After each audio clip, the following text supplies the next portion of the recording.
Meet the community of Center Wellington, where life is a little slower, the people a little friendlier, and that small town feel is in every stone. Yet nothing has split the community more than the issue of wind turbines. By fall of 2012, 4 500-foot tall wind turbines will mar the countryside, but the community is fighting back. I'm not against wind power. I'm certainly not against renewable energies.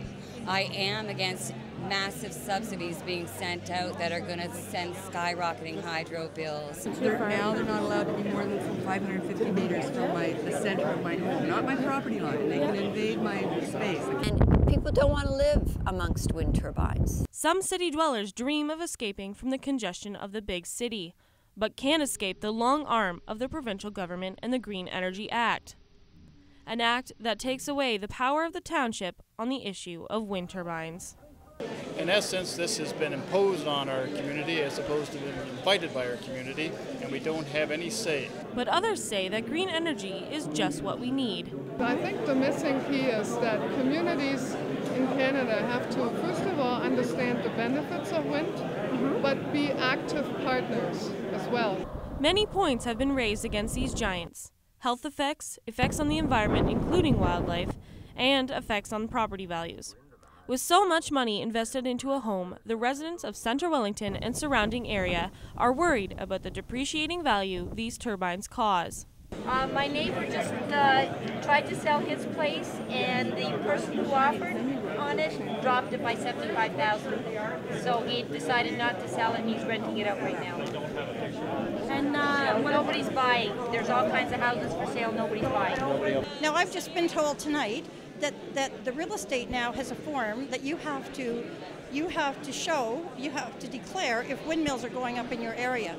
So that's going to affect my property values. I do have a question for you though.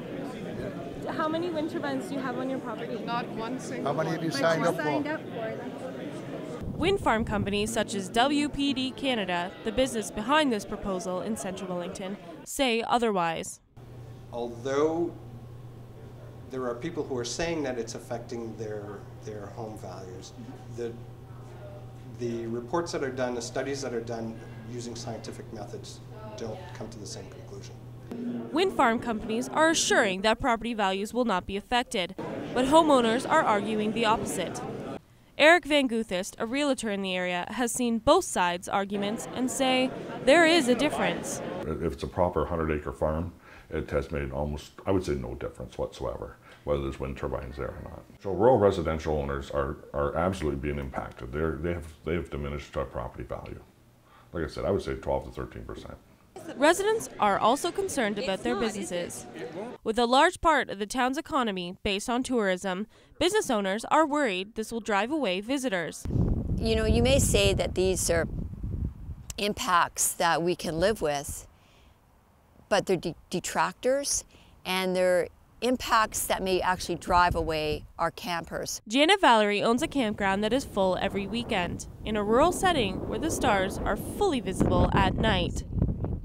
She's the business owner within range of the proposed wind turbine site. If there were small community projects that a farmer could have a small turbine that supplemented his electricity use, nobody would care. But this is unthinkable that our government would do this on the scale that they are doing without looking at the risks. If all goes as planned, Central Wellington will see its first wind turbine next fall.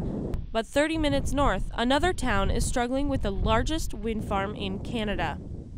With just under 200 wind turbines, Shelburne, Ontario is dealing with the same effects. My house has been surrounded by 18 industrial wind turbines for 3 years now.